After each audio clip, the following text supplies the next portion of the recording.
खासदार संजय राऊत यांच्या विधानावर शिवसेना शिंदे गटाच्या प्रदेश प्रवक्त्या प्राध्यापिका डॉक्टर ज्योती वाघमारे यांनी जोरदार टीका केली आहे. स्वातंत्र्याच्या लढ्यात भाजपा आरएसएस नव्हती या खासदार संजय राऊत यांच्या विधानावरून शिवसेना शिंदे गटाच्या प्रदेश प्रवक्त्या प्राध्यापक डॉक्टर ज्योती वाघमारे यांनी जोरदार हल्लाबोल केला आहे. दरम्यान प्राध्यापक डॉक्टर ज्योती वाघमारे यांनी खासदार संजय राऊत 100 दिवस जेलमध्ये कोणत्या स्वातंत्र्य युद्धासाठी सजा भोगायला गेले होते, ते जेलमध्ये कोणती क्रांती करून आले आहेत याचं उत्तर त्यांनी द्यावं असं त्यांनी सांगितलं. संजय राऊत खरं तर दररोज अशी म्हणजे ते एक गाणं आहे बघा की पता नहीं जी कौन सा नशा करता है, अशा पद्धतीचं काय करून ते बडबड करतायत मला हेच कळत नाहीये.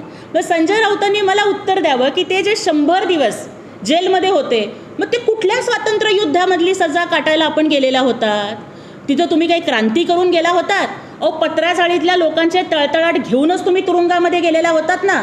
त्यामुळे जे आरोपी सध्या स्वतः बेलवरती बाहेर आहेत ना, जामिनावरती बाहेर आहेत, त्या आरोपींनी असं उचलली जीबानी लावली टाळायला करू नये हेच बरं. संजय राऊत यांच्या वक्तव्यावर सडकून टीका करत त्यांनी पुढे म्हटलं की पता नहीं जी कौन सा नशा करते है या गाण्याच्या धर्तीवर सध्या ते काहीतरी बडबड करत आहेत. पत्राचाळीतल्या निष्पाप लोकांचा तळतळाट घेऊनच त्यांना जेलमध्ये जावं लागलं होतं आणि जे आरोपी सध्या जामिनावर बाहेर आले आहेत त्यांनी तरी जीभ उचलू नये असं त्यांनी खडसावून सांगितलं. अजित पवार मुख्यमंत्री व्हावेत या तटकरे यांच्या विधानावरही त्यांनी मिश्किल शैलीत टोला लगावला. दिल को बहलाने के लिए ये ख्याल अच्छा है अशा शब्दात त्यांनी टोला लगावला. प्रत्येक पक्षाच्या नेत्याला वाटतं की त्यांचा नेता मुख्यमंत्री व्हावा यात काही चूक नाही, परंतु सध्या कोट्यावधी लाडक्या बहिणींना एकनाथ शिंदे हेच मुख्यमंत्री असल्याचा ठाम विश्वास असल्याचं त्यांनी यावेळी सांगितलं. आताच आपल्याच माध्यमातून आम्हाला ह्या बातम्या समजल्या.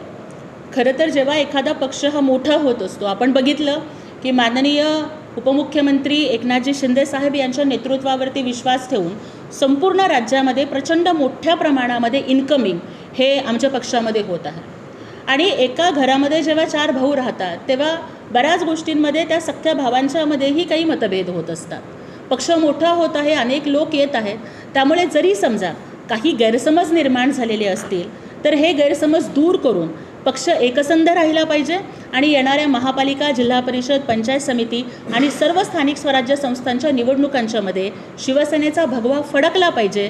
यासाठी या सगळ्या पदाधिकाऱ्यांना एकत्रित बसवून त्यांची नाराजी दूर करून प्रत्येकाचा मान सन्मान जपून पक्ष एकसंध ठेवण्याचं काम आम्ही करू. ह्या ज्या काही घटना घडलेल्या आहेत या सगळ्या गोष्टी आम्ही वरिष्ठांच्या कानावरती टाकलेल्या आहेत. 2च दिवसांच्यामध्ये आमचे समन्वयक माजी आमदार मान्य संजयजी कदम साहेब हे सुद्धा सोलापुरात येत आहेत. तेव्हा नक्कीच समन्वयानं काही ना काही समाधानकारक तोडगा हा नक्की निघेल आणि भावाभावांच्या वाटण्या होऊ नयेत.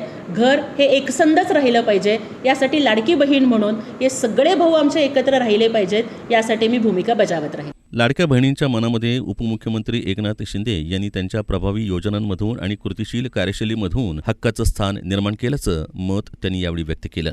दरम्यान प्राध्यापक डॉक्टर ज्योती वाघमारे यांनी आमचे नेते एकनाथ शिंदे हे नेहमी म्हणतात, कुठलंही पद नसलं तरी लाडक्या बहिणींचा लाडका भाऊ हेच खरं माझं पद आहे, आम्ही त्यांच्या मागे ठाम आहोत असं त्यांनी यावेळी बोलताना सांगितलं.